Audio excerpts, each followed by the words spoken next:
A jsme tu.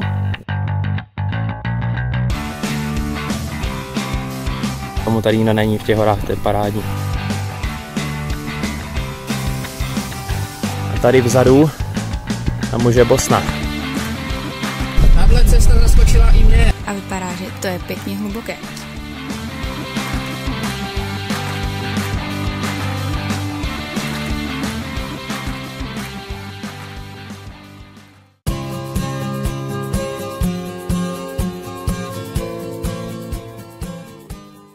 Už máme zase ráno a včera jsme ze Šibeníku vyjeli nad Primošten, který je tady dole, na kopec, který se jmenuje Gaj. A je tady socha ochránkyně Primoštenu.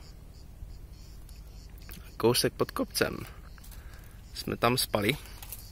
Míša ještě spí, já jsem si vyšel na vyhlídku. A dneska se půjdeme čvachtat někde tady dolů. Ještě tam musíme najít cestu autem. Nevím, jestli je to úplně dobře vidět, ale tam dole je naše auto a Míša už chystá snídaní. Mělo bouřit, tak jsme se rozhodli pro změnu programu a vyjeli jsme si do města Trogir.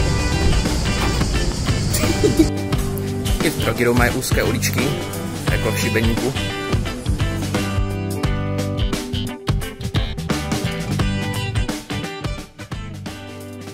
Jsme se kvůli možným bouřkám ještě rozhodli navštívit Split. To ještě to nemáme dopředu zjištěné, takže nevíme, kde budeme parkovat. Ani to chcem vidět. Jsme ve Splitu. Trochu jsme tu bojovali s parkováním, s navigací, ale jinak dobrý. Druhé největší město Chorvatska, tak je to zná na té dopravě.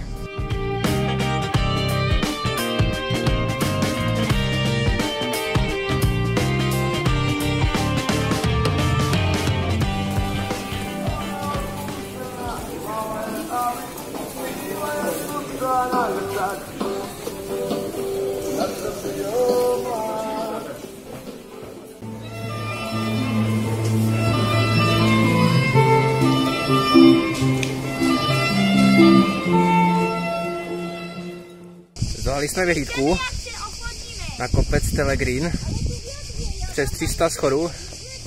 Je to makačka, ale krásně vidět celé město, moře, paráda. Jsme dneska prozkoumali 2 města, teď jsme se vrátili zpátky před Primošten pod náš kopec Gaj, kde jsme mysleli, že budeme zase spát a že tentokrát si jedeme pláži autem, budeme se rovnou koupat. No a protože nemáme teréňák a místní nás posílají od čerta k ďáblu, tak jsme nesjeli skoro nikam. Stojíme v polovině kopce, nevíme, jestli to zítra vyjedeme. A na pláž musíme chodit kilák pěšky.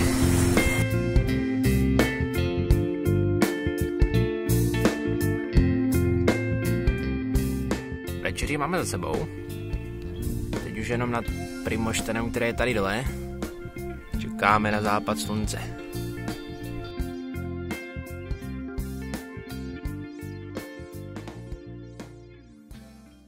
Dneska jsme nocovali tady v Olivovém háji, vedle takovéhle cesty, po které jsme přijeli a budeme to muset vyjet. A teď zrovna máme oběd, protože je vedro, tak se snažíme schovat do stínu. Takže tady obědvá Míša. Vypadá jak talibánec. Jsme si řekli, že na naše 6. výročí si konečně zajdeme do restaurace a pořádně to oslavíme.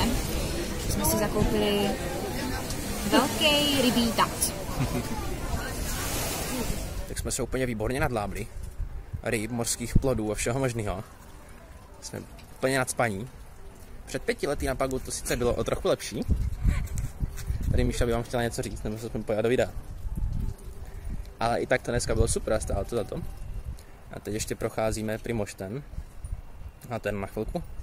A pak se pomalu vydáme k autu. Zkusíme ho doštrachat na ten náš kopec Gaj, ze kterého je super výhled. A vypijeme nějaký to pivo před spaním. Aby nám dobře vytrávilo. Jinak je to dneska poslední večer u moře, zítra už zase jdeme do vnitrozemí, pojedeme na Krka, do Národního parku a potom možná na nejvyšší horu Chorvatska pozítří, když to půjde.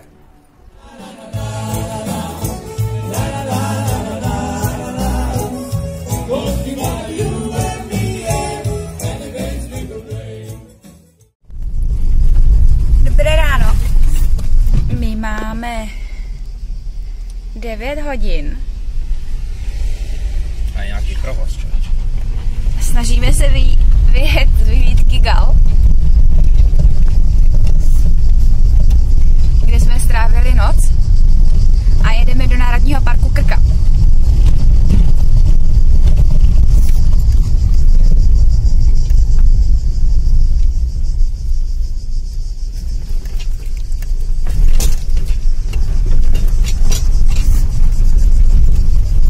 Tady objíždíme Národní park Krka a objevili jsme u cesty super kanion jménem Čikola.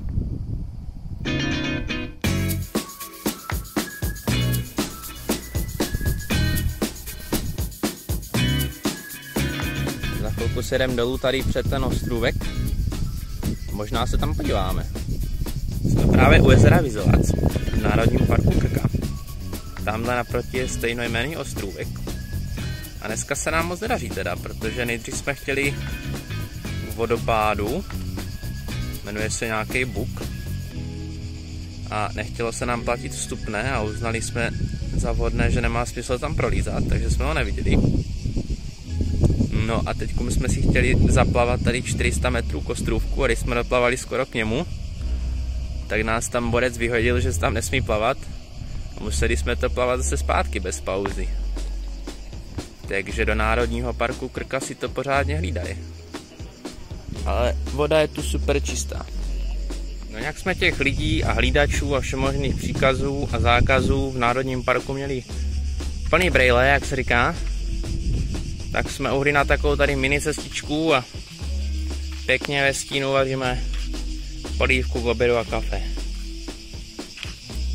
Stále se nacházíme v Národním parku Krka a právě se koukáme na krásný vodopád Manajlovec.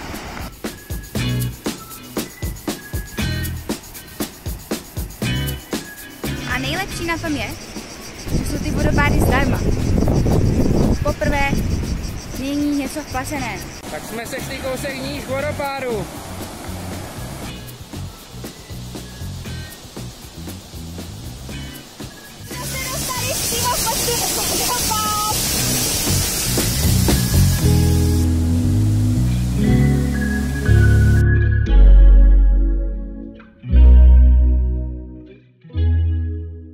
Tak se nám právě povedlo doplavat i pod ten druhý vodopád. A je to tam dobrý hukot.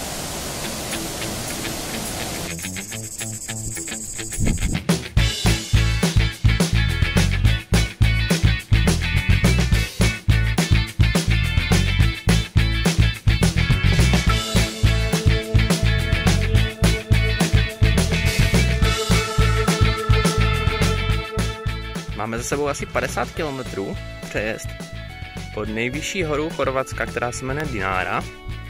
Tam máme zítra v plánu jít. Tady je oficiální parkoviště.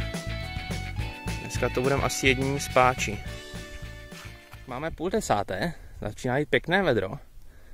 Tam na té plošině máme auto. A teď jsme v nějakých 11 stech nad mořem. A ještě 700 nás čeká. A zatím jsme nepotkali žádného turistu. Dostali jsme si zase něco výš. Tady už je to parádní, tady už se šlape samo. Hlavně tady příjemně fouká, není to takové vedro. Příjemně fouká, krajina úžasná, stezka taky.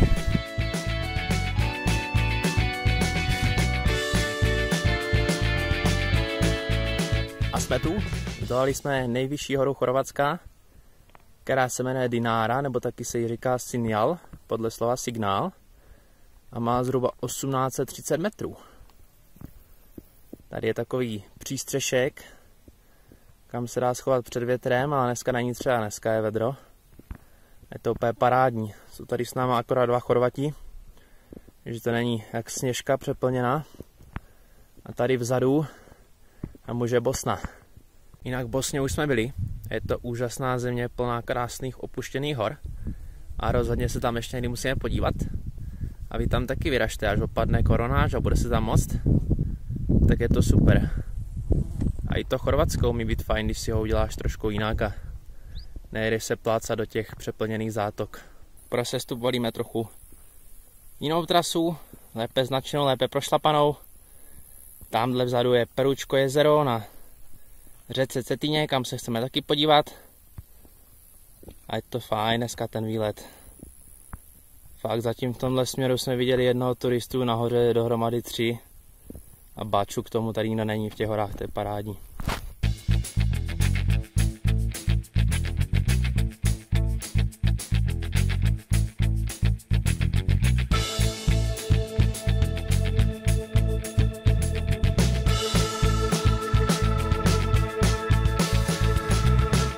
Teďkom dorazili k Modrému oku, což je pramen řeky Cetyny. A vypadá, že to je pěkně hluboké.